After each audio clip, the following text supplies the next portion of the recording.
এজন্য তারা যখন ভাস্কর্য বসাইতে শুরু করছে, আমরা তখন বাধা দিয়েছি, বক্তৃতা দিয়েছি, আমরা বলেছি শাহজালালের বাংলাকে তোমরা মূর্তির বাংলা বানাইও না। বঙ্গবন্ধুর প্রতি ভালোবাসা অনেকেরই আছে, আমরাও তাকে শ্রদ্ধা করি, আমরাও তাকে একজন মুসলমান হিসেবে ভালোবাসি। তাই বলে তার ছবি মাদ্রাসার দেয়ালের মাঝে টানাতে বাধ্য করো না, তার বড় বড় মূর্তি রাস্তার মোড়ে বানাইও না, নেতাদের মূর্তি বানায়া বাংলাদেশকে মূর্তির শহর, মূর্তির দেশে রূপান্তরিত করো না। হাদিসে আছে যেখানে ছবি টানানো থাকে সেখানে রহমতের ফেরেশতা আসে না। দেশটাকে রহমত শূন্য করো না, করো না, করো না। তারা আমাদের কথা শোনেনি, উল্টা তারা আলেমদেরকে কথা বলার কারণে অ্যারেস্ট করেছে, জেলে দিয়েছে।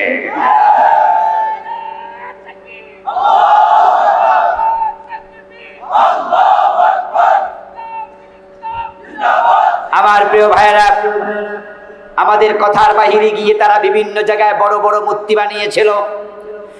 এক একটা ভাস্কর্যের নামে মূর্তির পিছনে খরচ হয়েছে রাষ্ট্রের কোটি কোটি টাকা। মানুষের মাথার উপরে চাপিয়ে দিয়েছে।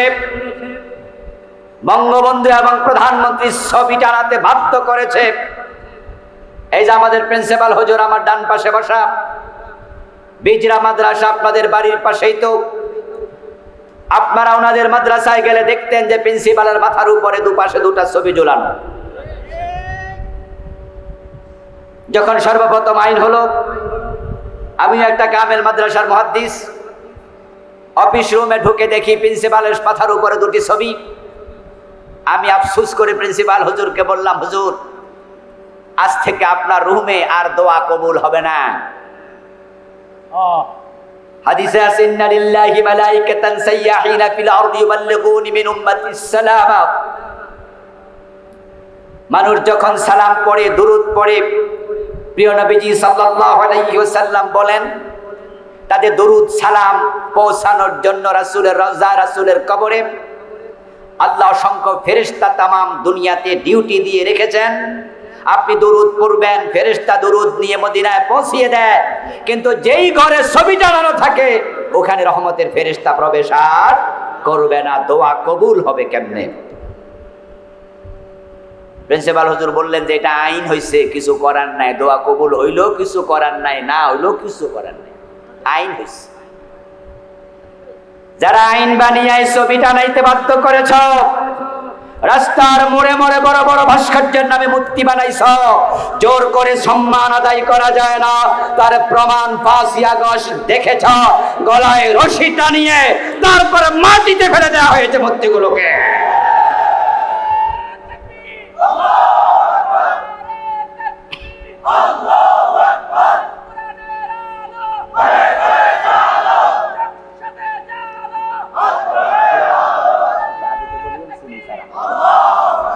আমার প্রিয় ভাইরা, শুধুমাত্র কি গলায় রশি লাগাইয়া পাটিতে ফেলছে, এর চেয়ে বেশি কিছু কি করছেনি? কইলাম না আমি আর। আপনারা এই ভিডিওগুলো দেখেছেন যদি সেদিন যদি আমি বাংলাদেশে ছিলাম না।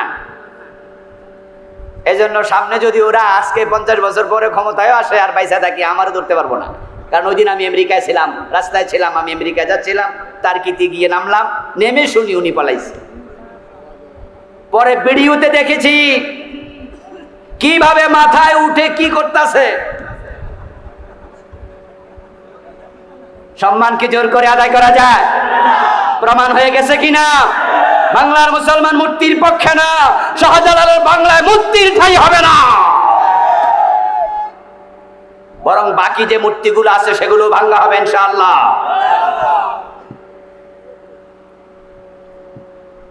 ডক্টর মোহাম্মদ ইউনূসকে এক সাংবাদিক প্রশ্ন করেছিলেন যে স্যার, বঙ্গবন্ধুকে দেশের মানুষ তো ভালোবাসে, তিনি তো আমাদের লিডার, স্বাধীনতা স্থপতি, উনার ভাস্কর্যগুলো এভাবে গলায় রশি লাগাইয়া এরপরে মাথায় উঠতে আবার কি কাম করতেছে, এগুলো কেন করা হলো? এ বিষয়ে আপনার বক্তব্য কি? আপনি তো এখন সরকার প্রধান। উনি চমৎকার একটু উত্তর দিলেন। উনি বলছেন যে এই বিষয়ে আমারে প্রশ্ন করেন কেন, ও বেডার মাইয়ারে জিগান যে পাবলিক উনার মাইয়ার উপরে এত খেপা, বাবারে পর্যন্ত মারি শোয়া দিছে, তাহলে মাইয়া এমন আচরণ করছে পাবলিক বাবারেও ছাড়ে না। এটা কি সুসন্তান না কুসন্তান? সুসন্তান না কুসন্তান? যে মরা বাবার গলায় রশি লাগাচ্ছে মানুষ। এটা দেখে আমাদের কষ্ট লেগেছে, পার্সোনালি আমারও খুব বেশি ভালো লাগছে তা না, কারণ মরা মানুষ। আর এই লোকটারে কিভাবে কি করতেছে পোলাপান, শুধু পোলাপান নাই, বড় বেড়ারে দেখি বেড়া লুঙ্গি তুইলা কি করতেছে। এই জন্য আপনারা যারা এই সমস্ত আকাম করছেন, বেশি বাড়াবাড়ি করছেন, এখান থেকে শিক্ষা নেওয়ার কিছু আছে না নাই? শিক্ষা নিয়েন, শিক্ষা নিয়েন। আমার বন্ধু বলছিলাম, আল্লাহ রাসূল সাল্লাল্লাহু আলাইহি ওয়াসাল্লাম এই আয়াতে কারিমা গুরু নাজিল যখন হলো, নাজিল হওয়ার পরে প্রিয় নবী সাল্লাল্লাহু আলাইহি ওয়াসাল্লাম জান্নাতুল ফেরদাউসের খবর দিলেন। এই জান্নাতুল ফেরদাউস আমরা যেতে চাই, কিন্তু যাওয়া সহজ নাম। হিন্দু মিয়া বাবার নামের আগে স্বর্গীয় লিখে বসে আছে, কিন্তু কোন হিন্দু কি জান্নাতে গেছে? স্বর্গে গেছে?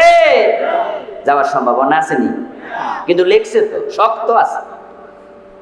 তো আপনারা যারা আমার সামনে, তারাও তো জান্নাতে যাওয়ার শখ আছে, আছে না? আরে আপনারা তো ভালো মানুষ। এখানে মদখোর গাঁজাখোর কয়জন আছে? নাই, আলহামদুলিল্লাহ। রাতের 10টা পার হয়ে গেছে, রাতে 10টা বাজে গাঁজাখোর আর মদখোর মাহফিলে বসে থাকবে, এত সৌভাগ্য ওদের নাই। এখানে ভালো মানুষরাই বসে আছে। আপনারা তো জান্নাতে যাওয়ার স্বপ্ন দেখছেন, দেখবেনই, দোয়াও করছেন, কিন্তু আমাদের দেশে যারা মদ খায়, গাঁজা খায়, বিড়ি টানে, দাড়ি কামায়, বউ পর্দা করে না, জেনা করে, এমন লোকের কাছে আপনি জিজ্ঞাসা করবেন যে কি ভাই জান্নাতে যাবেন না? দেখবেন মুস্কি হাসি দিয়ে বলবে, কি বলেন, যাবো না মানি।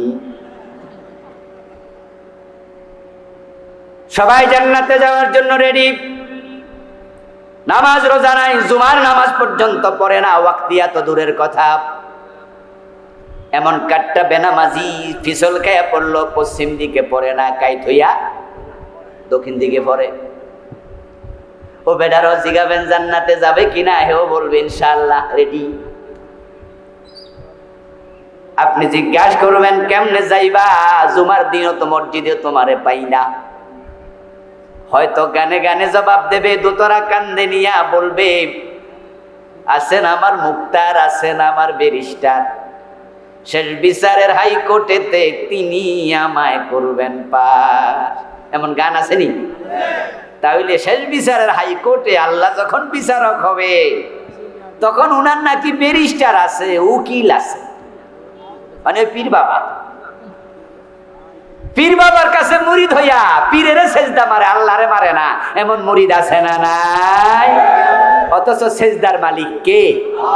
আর সেজদা দিল কারে? পীরের।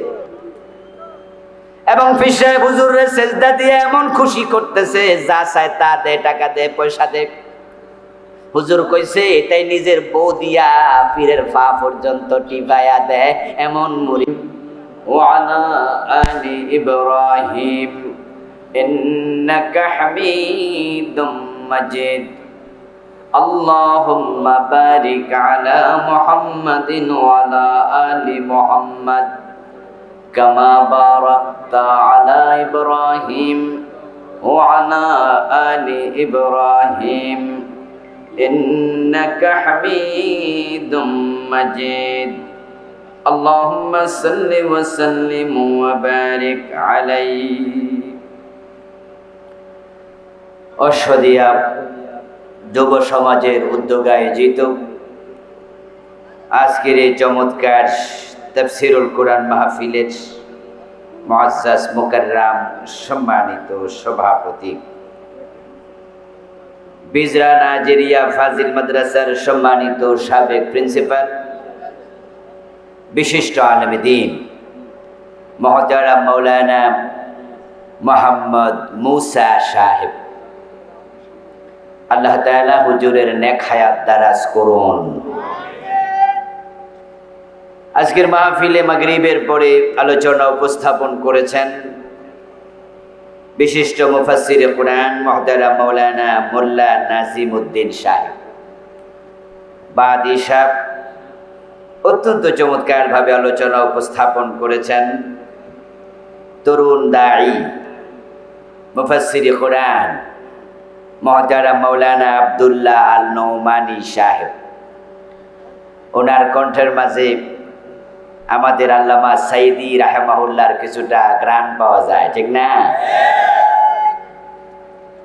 আমাদের এই দুইজন মুফাসসির মোল্লা নাজিম ভাই, আব্দুল্লাহ আল নওমানী ভাই, দুজনই ইকামতে দ্বীনের কর্মী, ইসলামী আন্দোলনের কর্মী। এই দেশে কোরআনের ময়দানে যারা কথা বলেন, কেউ কেউ আছেন কোরআনের ওয়াজ করার পরেই মানুষের ব্যক্তি জীবনের পরিশুদ্ধি উনাদের দায়িত্ব পর্যন্ত শেষ। তাই মাহফিলে তারা বলেন যে আপনারা নামাজ পড়িয়েন, রোজা রাখিয়েন, এই ভালো কাজগুলো করবেন। এই হলো একদল আলোচকের আলোচনার লক্ষ্য, যে আমার শ্রোতা যারা তারা পরিশুদ্ধ জীবন লাভ করুক। আমরা যারা শ্রোতা আছি, আমাদের জীবনের পরিশুদ্ধির প্রয়োজন আছে কিনা? অবশ্যই আপনাকে আমাকে পরিশুদ্ধ হতেই হবে। আরেক দল বক্তা যাদের আলোচনার লক্ষ্য দুটি, একটি হলো আপনাদেরকে নসিহা করে পরিশুদ্ধ করা, আরেকটা হলো যে কোরআনকে অনুসরণ করে ব্যক্তি পরিশুদ্ধ হয়, ওই কোরআনকে ব্যক্তি জীবনে শুধু নয়, রাষ্ট্রীয় জীবন পর্যন্ত নিয়ে যাওয়া। তারা কোরআনকে সংসদ ভবনে ঢুকাতে চায়। ডক্টর কামালের লিখা সংবিধানের জায়গায় তারা আল্লাহর কোরআনকে সংবিধান বানাতে চায়। তাই তারা ব্যক্তি জীবন শুধু নয়, রাষ্ট্রীয় জীবনেও কোরআন নেয়ার বিষয়ে কথা বলে। এই আলোচনা যারা করে, এ দুটি যাদের লক্ষ্য, আমরা তাদেরকেই বলি ইকামতে দ্বীনের কর্মী। সকলের ওয়াজের মাঝে চোর ধরে হাত কাটা, ডাকাত ধরে শুলে দেয়া, জেনা করলে পাথর মারা, মদ পান করলে ৮০ বেত লাগানো, এই বিধানগুলো খুঁজে পাওয়া যায় না। নামাজ পাওয়া যায়, রোজা পাওয়া যায়, জিকির পাওয়া যায়, পর্দা পাওয়া যায়, সুদ না খাওয়া পাওয়া যায়, কিন্তু রাষ্ট্রীয়ভাবে দ্বীন লাগবে এই কনসেপশন সকল বক্তার ওয়াজের মাঝে থাকে না। এটা দৃষ্টিভঙ্গির ভিন্নতা। আমি দোষ বলছি না, বলছি দৃষ্টিভঙ্গি। একদল চায় যে ব্যক্তি পরিশুদ্ধ হোক, আরেক দল বক্তা চায় ব্যক্তি পরিশুদ্ধ হলে চলবে না, রাষ্ট্রের পরিশুদ্ধি দরকার আছে না নাই? প্রিয় নবীজি মুহাম্মদ সাল্লাল্লাহু আলাইহি ওয়াসাল্লাম, উনি শুধু সাহাবায়ে কেরামের ব্যক্তি জীবনকে পরিশুদ্ধ করেছেন কোরআন দিয়ে, হাদিস দিয়ে, এখানেই শেষ? নাকি মদিনা রাষ্ট্র কোরআন দিয়ে চালাইছেন? কি মনে হয় আপনাদের কাছে? রাসূল কি রাষ্ট্রপ্রধান ছিলেন না? ছিলেন না? রাষ্ট্রপ্রধান যখন ছিলেন তখন রাষ্ট্রে কোরআনের আইন কায়েম করেন নাই। এখন আপনারা আজকের মাহফিলে যারা আছেন, তাদের মাঝেও দৃষ্টিভঙ্গি দুটা। এখানে যারা আছেন, কেউ কেউ আলহামদুলিল্লাহ নামাজ পড়ছেন, শুধু ৫ ওয়াক্ত না, তাহাজ্জুদও কাজা করে না, ইশরাক তরক করে না, এমন লোক এখানে ২-৪ জন আছে। প্রতিদিন হাজার হাজার বার আল্লাহর তাসবিহ পড়ছে, জিকির করছে, বউ পর্দা করে, নিজে পর্দা করে, হারামের সাথে কোনো সংশ্লেষ নেই। As a man, he is very good person. ব্যক্তি জীবনে কোনো ব্ল্যাক হোল নেই, কালো দাগ নেই, ভালো মানুষ। কিন্তু রাষ্ট্রে ইসলাম লাগবে এ বিষয়ে তিনি কোনো ভূমিকা রাখেনি না, নির্বিকার। আপনার কাছে আমার প্রশ্ন, আচ্ছা আপনার নামাজ, আপনার রোজা, আপনার জিকির কি রাসূল মুহাম্মদের চেয়েও বেশি? আবু বকরের চেয়েও বেশি? আচ্ছা ওমরের চেয়ে তো বেশি। তার চেয়ে বেশি যদি না হয়, তাহলে আপনি মুক্তির আশা কেমনে করেন কম আমল নিয়ে? নবীজি মুহাম্মদ সাল্লাল্লাহু আলাইহি ওয়াসাল্লাম তো নামাজ, তাহাজ্জুদ, ইশরাক, রোজা, জিকির এই কয়টার মাঝে ইসলামকে শেষ করেননি, উনি ইসলামকে রাষ্ট্র পর্যন্ত নিয়ে গেছে, ঠিক নয় কি? তো আপনি কেন থেমে গেলেন? আপনি থামলেন কেন এখানে? আচ্ছা, আবু বকর, ওমর তাহাজ্জুদ, ইশরাক, নামাজ, রোজা, জিকির, আজকার পর্যন্ত শেষ করছে নাকি ইসলামকে রাষ্ট্র পর্যন্ত নিছে? তা আপনি কেন থামলেন? আবার আপনি কিন্তু চিল্লায়া বলেন যে আমি সাহাবীদের অনুসারী, আমি রাসূলের অনুসারী। তো রাসূল এবং সাহাবীদের অনুসারী হলে তারা যদি ইসলামকে ব্যক্তি জীবন থেকে রাষ্ট্র পর্যন্ত নিতে পারে, রাসূল এবং সাহাবীকে অনুসরণ করলে ইসলামকে আপনাকে আমাকেও মিলে ব্যক্তি জীবন থেকে রাষ্ট্র পর্যন্ত নিতেই হবে, নিতেই হবে। এই চেষ্টা আপনাকে করে যেতেই হবে, এটা আপনার জন্য ফরজ। আলহামদুলিল্লাহ, আজকের এই মাহফিলে যে দুইজন আলোচক আলোচনা করলেন, আমরা তাদের জন্য দোয়া করছি, আল্লাহ তাদের কণ্ঠকে বিশ্বময় ছড়িয়ে দিন। প্রিয় দিনী ভাইয়েরা, আল্লাহর বড় দয়া, আমরা দীর্ঘ 15 বছর পরে অনুমতি ছাড়া কোরআনের মাহফিল এবার করছি। কারো কাছে অনুমতির জন্য যাওয়া লাগে না, ঠিক কিনা? জানেন তো আপনারা, শুনছেন তো যে এবার কোনো অনুমতি লাগে না। 15 বছর আগে যান, বিগত পতিত জালেম স্বৈরাচার সরকার আসার আগে 2006-এর আগে যান, তখনও মাহফিলগুলোতে কোনো ওসি টিউনুর অনুমতির প্রয়োজন হতো না। বরং আল্লামা সাইদি রাহিমাহুল্লাহর মাহফিলে কখনো কখনো আমরা শুনতাম যে 144 দ্বারা জারি হয়েছে। তখন আল্লামা সাইদি রাহিমাহুল্লাহ বলতেন যে চলো, কিসের 44-44, আমি যাব। উনি উঠেছেন 144 ধারা ভেঙ্গে একাধিক জায়গায় উনি মাহফিল করেছেন। পুলিশ ছিল, কিন্তু জনতার বাঁধ ভাঙ্গা জোয়ার দেখে তারা রাস্তায় অসহায়ের মতো দাঁড়িয়েছিল, মাহফিল হয়ে গিয়েছে। একটা মাহফিলও বক্তাকে অ্যারেস্ট করা হয় নাই, বক্তার সম্মুখ থেকে মাইক টেনে নিয়ে যাওয়া হয় নাই। কিন্তু গত 15 বছরে আমরা দেখেছি বক্তার সামনে থেকে মাইক টেনে নিয়ে গেছে, এমন ঘটনাও ঘটেছে। আমাদের প্রিয় ভাই রফিকুল ইসলাম মাদানী চেনেন না? হ্যাঁ, ছোট মরিচ, তেজ অনেক বেশি, বডি যা আছে পুরাটাই কলিজা। আল্লাহ তার সাহস হিম্মত আরো বাড়িয়ে দেখ, বলেন আমিন। আমরা দেখেছিলাম যে ভাই এক মাহফিলে বলছে পুলিশকে যে আমি একটু দোয়াটা করি, পুলিশ দোয়াটা করতে দেয় নাই, মাইকটা ধাক্কায় ফেলাই দিচ্ছে। এই ভিডিওটা আপনারা কি দেখেছিলেন? এই যে চিৎকার শোনেন, সবাই অনেকেই দেখেছে। মাহফিল করতে হলে মাহফিল কমিটি দৌড়াতে দৌড়াতে টিউনুর কাছে, ওসির কাছে, নেতার কাছে, খেতার কাছে, পায়ের জুতার তলা ক্ষয় হওয়ার উপক্রম। তারপরে অনুমতি মিলতো 1 ডজন শর্ত, নাকি?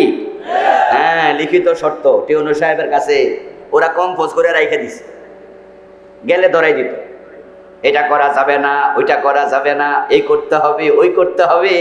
আপনারা যারা ভাড়া বাড়িতে থাকেন, তারা ভাড়া বাড়িতে উঠতে যদি লিখিত কাগজ থাকে, অনেক শর্ত থাকে, রাতের 11টার ভিতরে ঢুকতে হবে, বেশি লোক থাকা যাবে না, আমার ভাড়া বাসায় অবৈধ কাজ করা যাবে না, 10 তারিখের ভিতরে ভাড়া আদায় করতে হবে, গ্যাস বিল, কারেন্ট বিল আপনাকে দিতে হবে। এই সব শর্ত মাইন্না ভাড়াটিয়া ভাড়া থাকে, তারা বাংলাদেশের মানুষকে ভাড়াটিয়া বানিয়ে ছেড়ে দিয়েছিল। আমাদেরকে 12-13 শর্ত, তারপরে সিগনেচার করো। শর্ত লঙ্ঘন করলে কিন্তু থানায় আবার ডাইকা আনমু, ঢুকাই দেবো 14 শিখের ভিতরে। তারপরে আবার বলতো অমক হুজুর আনা যাবে না। আমার প্রিয় ভাইয়েরা, আমরা এই দেশে ঘর জামাই হয়ে গেছিলাম, শ্বশুর বাড়ির ঘর জামাইয়ের মতো। ওদের করুণার উপর নির্ভর করতে হয়েছে। তারা আল্লাহর কোরআনের কণ্ঠকে চেপে ধরেছে, আলেমদের কণ্ঠকে চেপে ধরেছে, কথায় কথায় আলেমদেরকে জেলে নিয়েছে, অ্যারেস্ট করেছে। 5 মে শাপলা চত্বরে আলেমদের রক্তে রাস্তা রঞ্জিত করেছে। আল্লামা সাইদি রাহিমাহুল্লাহর মতো বিশ্ববিখ্যাত মুফাসসিরকে 13টি বছর জেলখানার অন্ধকার কারা প্রকোষ্ঠে ওনাকে থাকতে বাধ্য করেছে। শেষ পর্যন্ত চিকিৎসার নামে ওনাকে পয়জনিং করে তারা হত্যা করেছে। আল্লামা সাইদির মৃত্যুটা স্বাভাবিক মৃত্যু ছিল না। ওনার সন্তানদেরকে তার মৃত্যুর আগ পর্যন্ত দেখা করতে দেয়নি।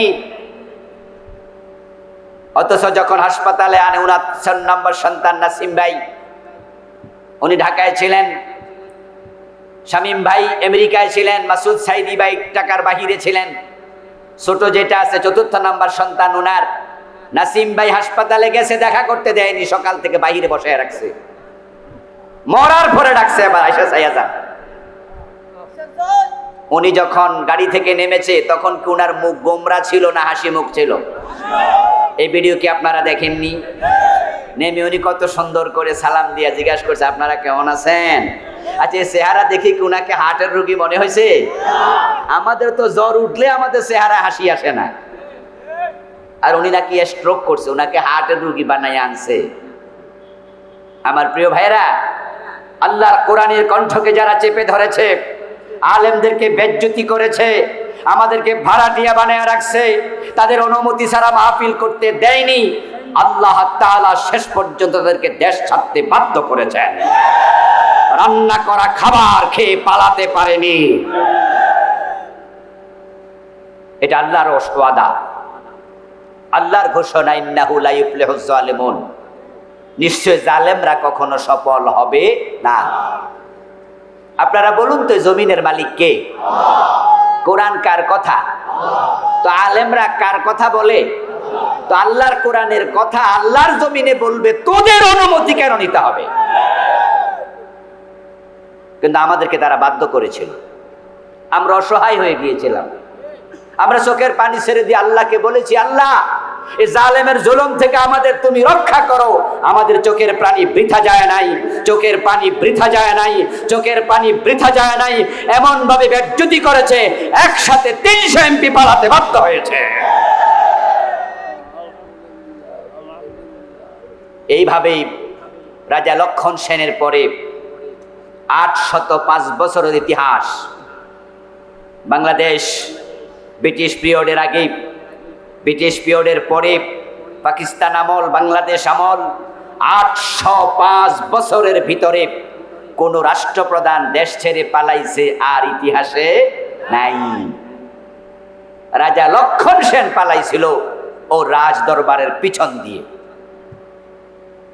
আমরা মাঝে মাঝে রাগ কইরা মিছিল করতাম, পোলাপান মিছিল করতো, চশমাওয়ালা বাবু যান, বাংলা সারি 12 যান। আমাদের মিছিল যে কবুল হয়ে যাবে এটা আমরা বুঝি নাই।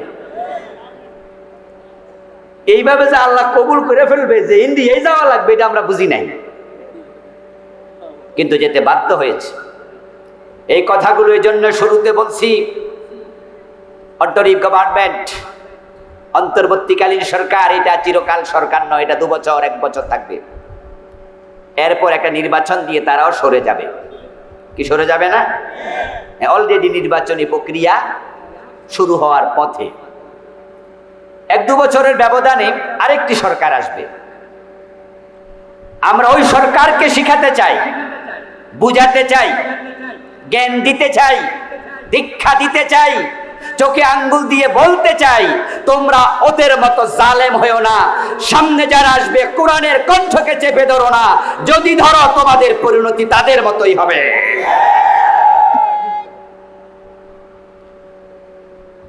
আল্লাহ জালেমদেরকে পছন্দ করেন না। আল্লাহর জমিনে আল্লাহর কোরআনের কথা বলতে যারা বাধা দেয়, তাদের মতো জালেম আর কেউ হতে পারে না। যে আল্লাহ তাআলা আমাদেরকে 15 বছর পরে নিশ্চিন্তে, নির্বিঘ্নে, নিঃসংকোচে, নির্দ্বিধায় কোরআনের কথা কোরআনের মাঠে বলার জন্য পরিবেশটা উন্মুক্ত করে দিলেন। আজকের এই চমৎকার মাহফিলের আয়োজন হলো কোরআনের কথা বলার মতো, শোনার মতো।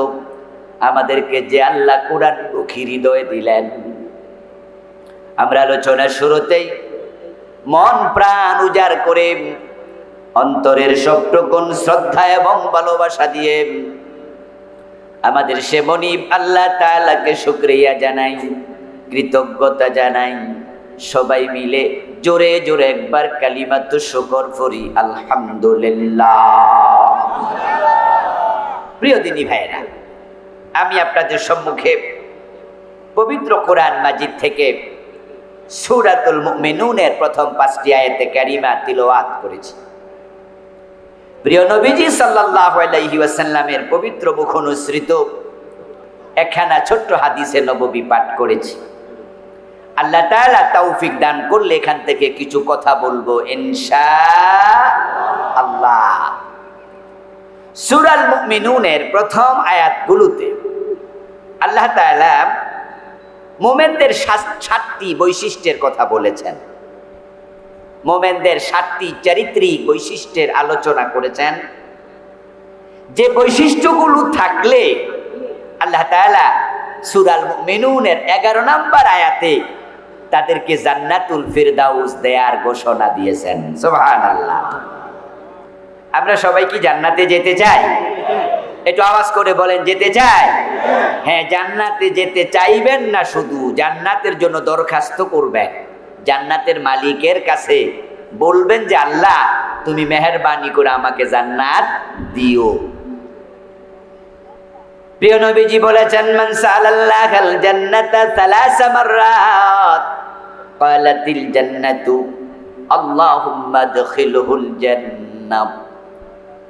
যে ব্যক্তি আল্লাহর কাছে 3 বার জান্নাত চাইবে, আল্লাহ নিউজটা জান্নাতের কাছে পৌঁছায়া দেন এবং জান্নাতকে আল্লাহ কথা বলার মতো ক্ষমতাও দেন। জান্নাত তখন বলে, আল্লাহ সে যেহেতু আমার মাঝে আসতে চায়, আমি জান্নাত তোমার কাছে অনুরোধ করি তুমি তোমার এই বান্দাটাকে জান্নাত দিয়ে দাও।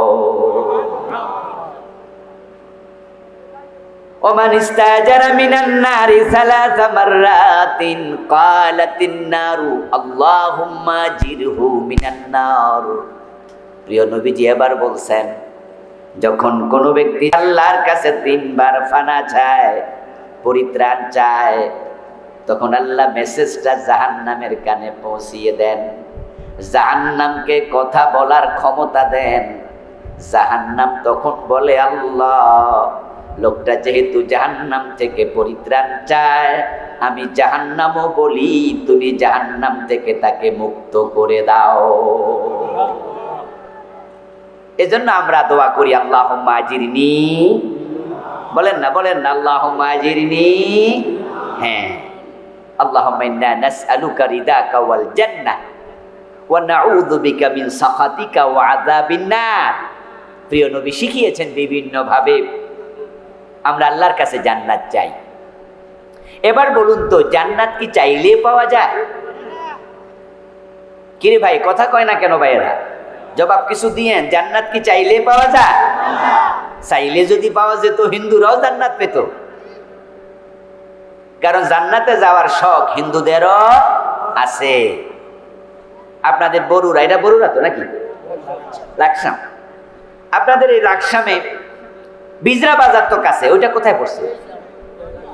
ওইটাও কি লাকসাম? ফাইন। আচ্ছা, আমি একটু কনফিউজ ছিলাম, আমার বরুড়া মনে করছিলাম।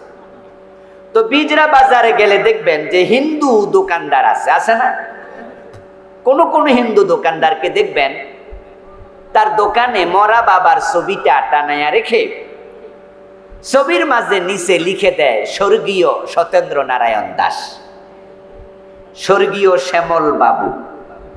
আচ্ছা, এরকম লেখা কি আপনারা দেখেছেন কেউ? স্বর্গীয় মানে কি? বেহেশতি। দেখছেন কত শখ। আচ্ছা, আপনাদের যাদের বাবা দাদা মারা গেছে, নামের আগে বেহেশতি লিখছেন কোনোদিন? আপনিও এত সাহস নাই, হে বেটা যে সাহস করছে। স্বর্গ যে কথা, বেহেশত একই কথা। আরবিতে বলে জান্নাত, ফার্সিতে বলে বেহেশত, সংস্কৃতিতে বলে স্বর্গ, বাংলায় বলে বাগান, ইংরেজিতে বলে হেভেন। আবু বকর জান্নাতি, হযরত ওমর বেহেশতি, দুইজন কি দুই দেশে? একই কথা। কেউ বলে বউ, কেউ বলে বধূ, কেউ বলে লাউ, কেউ বলে কদু, কেউ বলে আনন্দ, কেউ বলে ফুর্তি, কেউ বলে ভাস্কর্য, আমরা বলি সেটাই হলো মূর্তি। আছে পীর বাবা কইছে আমারে সারা জান্নাতে যাবে না, জান্নাতে যাওয়ার কত আগ্রহ, তাই নিজের যুবতী মেয়ে দিয়া পীরের পা টিপায়া দেয়, পীরের জন্য ফানা পিল্লা হয়ে যায়। ওই পীর জীবিত থাকতে শুধু সেজদা দেয় না, মরার পরে পীরের মাজারে যাইয়াও সেজদা মারে। বেহেশতে যাওয়ার শখ। আচ্ছা আপনারা বলুন তো, এই বেটা বেহেশতের লাইনে আসেন? আপনার শখ হলো আপনি ঢাকায় যাবেন, তাই এখান দিয়ে বিজরা বাজার দিয়ে চলে গেলেন বিশ্বরোড।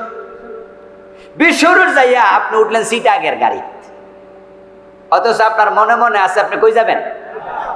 এই ভাইরা জোরে কর না কিছু, মেয় মেয় না দিলে আগায় না। আপনার মনে মনে চিন্তা হলো আপনি যাবেন ঢাকায়, বাড়িতে বউ বাচ্চা পোলাপান সবারই কইছেন যে আমি কিন্তু ঢাকা যাইতেছি, মানি ব্যাগে টাকাও লইছেন যে ভাড়া দিতে হবে গাড়ির, কাপড় চোপড় সব এভরিথিং ইজ রেডি, সব কিছু ঠিক আছে, কিন্তু যাইয়া উঠছেন কিসের গাড়িতে? আচ্ছা যতই মনে থাক, ঢাকা কি যাওয়া যাবে? এখন আমার ভাইয়েরা জান্নাতে যেতে চায় কিন্তু মসজিদে যাইতে চায় না, এরা মাজার খোঁজে, আল্লাহর সেজদা দেয় না, ফিরে দেয়। জান্নাতে যাওয়ার শখ আছে, জান্নাতের রাস্তায় চলে না, চাইলেই কি জান্নাত পাওয়া যায়? এত সোজা না। কারা জান্নাতে যাবে? আল্লাহ তাআলা সূরাতুল মুমিনুনের শুরুতে 7টি বৈশিষ্ট্য বলেছেন। মুমিনদের চারিত্রিক কিছু বৈশিষ্ট্য আছে, যে বৈশিষ্ট্যগুলো থাকলে ওই মুমিন নিশ্চিত জান্নাতি হবে, ঘোষণা করেছেন স্বয়ং আল্লাহ। আজকে আমি মুমিনদের ওই বৈশিষ্ট্যগুলো সংক্ষেপে কিছু বলবো, শুনবেন তো ইনশাআল্লাহ? আর শুনে আপনি মিলাবেন যে বৈশিষ্ট্য আমার ভিতরে আছে কি না। যদি থাকে আলহামদুলিল্লাহ পড়বেন, লা ইন শাকারতুম লাযিদান্নাকুম। আপনি যে ভালো কিছু কাজ করেন, ভালো কিছু বৈশিষ্ট্য আপনার আছে, আলহামদুলিল্লাহ। 5 ওয়াক্ত নামাজ পড়েন, ফজরের নামাজটা হঠাৎ করে কাজা হয়ে গেছে কোনো কারণে, আজকে ঘুম থেকে উঠতে লেট হয়ে গেছে, আপনি ঘুম থেকে ওঠার পরে দেখলেন যে সূর্য উঠে গেছে, আপনার মনটা দারুণ বেজার হয়ে গেছে, আপনি বললেন ইন্না লিল্লাহি ইন্না লিল্লাহি, হলো কি আহারে ঘুম থেকে উঠতে পারলাম না। বউরে বলছেন যে তুমি ডাকলা না, মেয়েরে বলতেছেন, ছেলেরে বলতেছেন, আপনি কষ্ট পাচ্ছেন, আহারে আমার নামাজটা কাজা হয়ে গেল। তারপরে পড়লেন, পড়ার পরও সারাটা দিন মন খারাপ, কেন নামাজ কাজা হলো? এই যে একটা অনুভূতি, এই অনুভূতিটা আপনাকে দিয়েছে কে? এজন্য আলহামদুলিল্লাহ পড়েন যে আমার আল্লাহ আমার এই মনটার ইসলাম মুখী কইরা দিছে। অহংকারী হবেন না। আপনি নামাজ পড়ছেন, রোজা রাখছেন, হজ করছেন, যাকাত দিচ্ছেন, দিন মানছেন, তাই মনে মনে ভাবতেছেন বেহেশত আল্লাহ আমারে না দিয়া দেয় কারে? আপনি ভাবছেন আমি তো তাহাজ্জুদ ও কাজা করি না, বেহেশত আমারে না দিয়া আল্লাহ কারে দিব? ওই বেটা সুদ খায়, ও বেটা ঘুষ খায়, ও বেটার এই দোষ, ও বেটার এই দোষ। আপনি নামাজি, আপনি ভালো, কিন্তু মানুষের দোষ খুঁজে বেড়ায়। এমন নামাজিও আছে যার ইবাদত তাকে অহংকারী বানায়া দেয়। ওই ইবাদতকারী সে তাওবাকারী গুনাহগার অনেক ভালো। আমি জানি না কথা বুঝাইতে পারছি কিনা। তওবা করে, গুনাহ করার পরে হে কয় যে এটা ভুল হইছে, মদ খায়, চুরি করছে, জেনা করছে, কিন্তু সে কয় আল্লাহ আমারে মাফ করে দাও, আমি খারাপ মানুষ, আমি চোর, আমি মদ খাইছি আল্লাহ। অহংকারী হয় নাই, সে বিনয়ী হইছে, তাওবাকারী হইছে।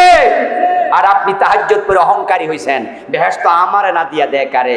আপনার তুলনায় মদখোর তাওবাকারী অনেক ভালো।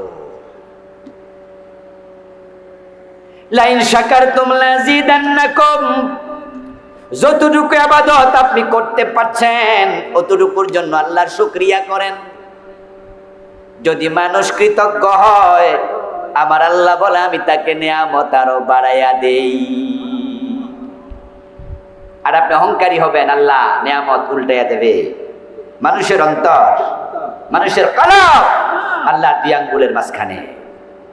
রাসূল বলেছেন আল্লাহ ফিরাইয়া দিলে শেষ। রাসূলুল্লাহর হাতে কালেমা পড়েছে সাহাবী, তারপরে বেঈমান হয়ে গেছে, মুরতাদ হয়ে গেছে। এমন ঘটনা আছে না নাই? এমন ঘটনা আছে। সাহাবী ছিল পরে মুরতাদ। আপনি আমি কেডা? সাহাবীর জুতার ধুলাও তো না। ইবনে খাতাল সাহাবী ছিল, মুরতাদ হয়ে গেছে। আল্লাহর ওলি ছিল, বনি ইসরাইলের এক ব্যক্তি, সাহেব মুস্তাজাবুদ দাওয়া, মুজাবুদ দাওয়া ছিল। দোয়া করতে দেরি, কবুল হতে দেরি হতো না। এক পর্যায়ে সে বেঈমান হয়ে মারা গেছে। তার প্রসঙ্গে আল্লাহ কোরআনে আয়াত নাযিল করেছে। এজন্য আমি মুমিনের কিছু গুণ বলবো, আর আপনি শুনবেন। শোনার পরে দেখবেন যে গুণ আপনার ভিতরে আছে, আপনি বলবেন আলহামদুলিল্লাহ। কি বলবেন? আল্লাহ নিয়ামত আরো বাড়াই দেবে। আর যদি শোনার পরে আপনি বুঝলেন যে গুণটা আপনার ভিতরে নাই, তাহলে আপনি বুঝবেন যে জান্নাতি মুমিনের বৈশিষ্ট্যে আপনার ভিতরে ঘাটতি আছে। আজকে সিদ্ধান্ত নেবেন যে আমি এই ঘাটতি পূরণ করতেই হবে, তাহলে ইনশাআল্লাহ আমরা জান্নাতে যেতে পারব। আমার প্রিয় ভাইরা, আপনারা বলুন তো, যারা জানেন আল্লাহ কি জান্নাত বানাবেন না বানিয়ে ফেলছেন? বানিয়ে ফেলছেন তো। আচ্ছা, এই জান্নাতের নিয়ামত আল্লাহ কি নিজে খাবেন, নিজে ভোগ করবেন? কোনো প্রয়োজন আছে? তাহলে কার জন্য বানাইছে? আপনাদের জন্য, আমাদের জন্য। আমার বন্ধু, অপচয় আল্লাহ পছন্দ করে না। এজন্য কোরআনে তিনি বলছেন ওয়ালা তুবাদ্দির তাবযীরা, অপচয় করো না। কোন খাবার যদি আপনি না খান, আপনি অপচয় করার অধিকার নাই। ওই খাবারটা গরিবকে দান করেন, প্রয়োজনে আপনি বিড়ালকে খাওয়ান, কুকুরকে খাওয়ান, কিন্তু সেটা আপনি নষ্ট করলে গুনাহগার হয়ে যাবেন। অপচয় আল্লাহ পছন্দ করে না। এখন যে আল্লাহ অপচয় পছন্দ করে না, জান্নাত বানাইছে, নিয়ামত বানাইছে, এটা নিজেও খাবে না, আবার আমাদেরকেও দেবে না, এটা হতে পারে না। অবশ্যই তিনি দেবেন। এখন পাওয়ার জন্য কিছু গুণাবলী দরকার। আল্লাহ তাআলা এক নাম্বার গুণ বলেছেন কাদ আফলাহাল মুমিনুন, ঈমানওয়ালা হও। যারা মুমিন হবে তারা সফল, আর সফলতার নাম হলো জান্নাত। তাই কোরআন মাজিদে জান্নাতের আলোচনা করে বিভিন্ন জায়গায় আল্লাহ বলছে যালিকাল ফাউজুল কাবীর, যালিকাল ফাউজুল আযীম, যালিকাল ফাউজুল মুবিন। যে জান্নাত পাইলো সেই সফল হলো। সফলতার নামই হলো জান্নাত। থাক থাক আমার প্রিয় ভাই, যদি আপনি জান্নাত না পান, তাহলে 1000 কোটি টাকা আছে, বিঘা বিঘা জমিন আছে, রাষ্ট্রের বড় চেয়ার আপনার দখলে আছে, কিন্তু জান্নাতীর তালিকায় নাম নাই। আপনি সফল নাম, আপনি চরম হতভাগা। আপনার মতো কাঙ্গাল আর কেউ নেই। আর যদি জান্নাত পান, আপনি রিকশাওয়ালা, আপনি সফল। আপনি ঠেলাওয়ালা, দিন মজুর, কুলি, চামা, জুতা সেলাই করে খান, there is no problem in it. নবীদের মাঝে জুতা সিলাইছে এমন নবীও, কথা বলেন না ভাইরা? নবীদের মাঝে মাছ ধরছে এমন নবীও, নবীদের মাঝে লোহার কাজ করছে, কামার ছিল এমন নবীও আছে। কোন পেশা ছোট না। যদি আমরা পেশাকে ছোট করে দেখি আর কি, এটা আমাদের বদভ্যাস। এটা জাতিগতভাবে আমরা পাইছি। পৃথিবীর অনেক দেশেই পেশাকে ছোট করে দেখে না। যেমন আমাদের দেশে যারা গাড়ি চালায়, ড্রাইভার, আমরা এই পেশাটাকে বড় পেশা মনে করি না। এই জন্য দেখবেন যারা একটু পয়সাওয়ালা মানুষ তারা ড্রাইভার ছাড়া চলে না। অথচ আমেরিকায় যান, আমেরিকা বাদ দেন, তারা বেশি বড় লোক, সৌদি আরবে যান, দুবাই যান, এই সৌদি আরবের মতো দেশে গেলে দেখবেন যে মালিক নিজের গাড়ি নিজে চালাচ্ছে। কাবার ইমাম আছে, ড্রাইভ করে এসে কাবা নামাজ পড়ে আবার বাসা চলেছে নিজে ড্রাইভ করে। আমেরিকার প্রেসিডেন্ট পর্যন্ত নিজের গাড়ি চালায়, মন্ত্রীরা তো অ্যাভেলেবেল চালায়।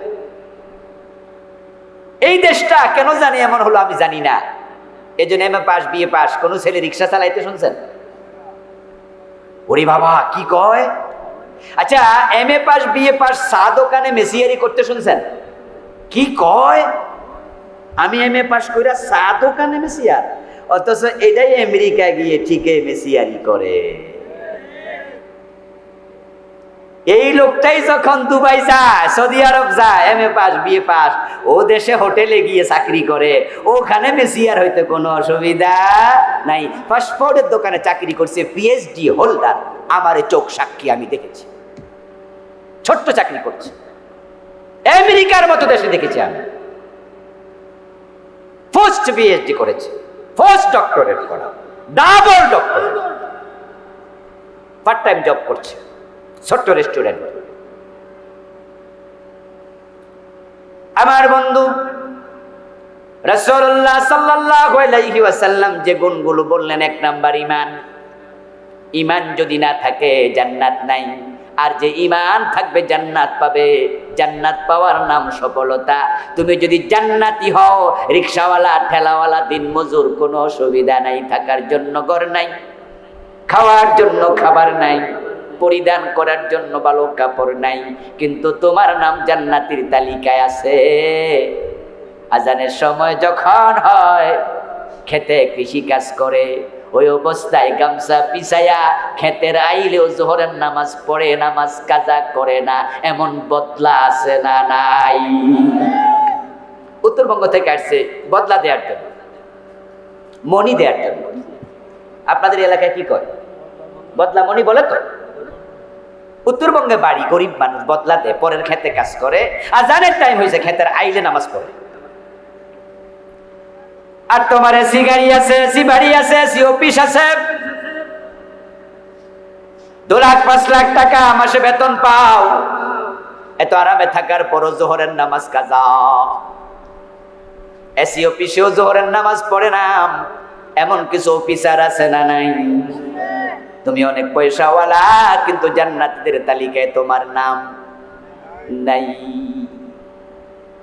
এক নাম্বার হচ্ছে সফল মুমিন, যারা ঈমানওয়ালা হবে। ঈমান কার আছে? যার কুফর নাই, যার আমল নামায় শিরিক নাই, এবং যে ব্যক্তির আমল নামায় নিফাক নাই, সেই ঈমানওয়ালা। এই যে আমার সামনে বসে আছেন সবাই, সবাই কিন্তু ঈমানওয়ালা না। আপনি কালেমা পড়েছেন, কিন্তু আপনি মুমিন নন যদি আপনি শিরকওয়ালা হন। কারণ যে ব্যক্তি ঈমান আনার পরে শিরিক করে, তার ঈমান কি থাকে না, চলে যায়? ঈমান ছিল, এখন আর নাই। আপনি কালেমা পড়েছেন, কিন্তু আপনি কুফর করেছেন। কুফর করার পরে কি ঈমানটা থাকে না, চলে যায়? আপনি ঈমানওয়ালা ছিলেন, এখন না, আগে ছিলেন।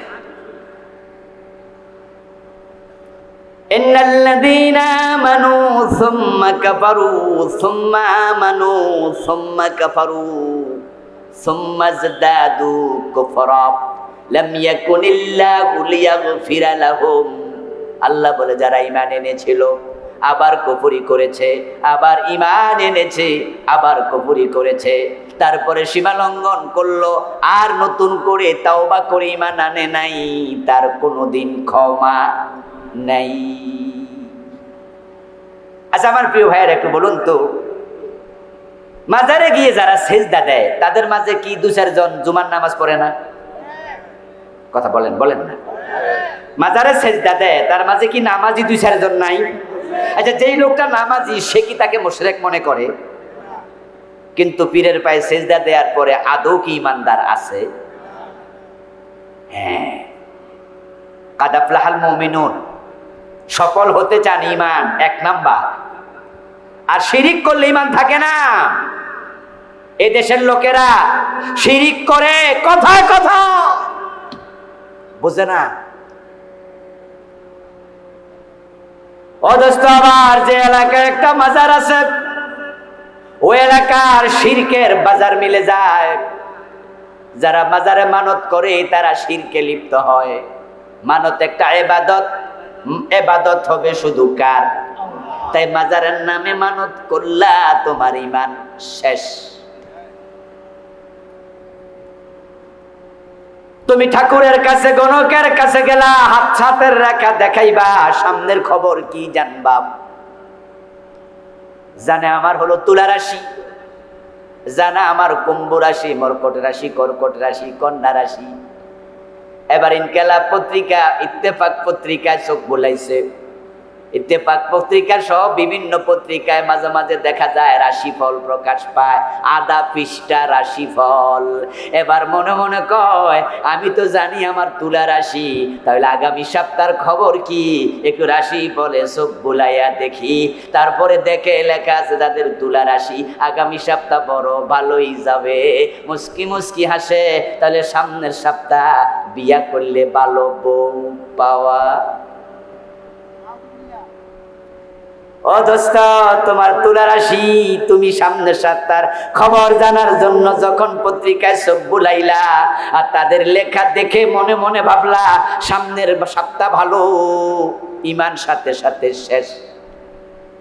কারণ 1 মিনিট পরে কি হবে শুধু কে জানে? গায়েবের মালিক কে? তুমি ওই পত্রিকাওয়ালার কথায় বিশ্বাস করলা, তাই আল্লাহর ইলমে গায়েবের সাথে অন্যকে শরীক বানাইলা, তুমি মুশরিক হয়ে গেলা। শিরক চলছে অনেক, এ নিয়ে আমি বই লিখেছি। বাংলাদেশে চলমান 29টা লিখছি। আজকে আমি এই বিষয়ে কথা বলবো না, এটা আমার আলোচ্য বিষয় না। এই বইটা আমার গাড়িতে পাবেন, যারা নিতে চান নেবেন। কুফর নিয়ে লিখেছি আলাদা, বাংলাদেশে চলমান 56টা লিখেছি। আপনি একটা কুফরে থাকবেন, ঈমান শেষ। চা দোকানে বসে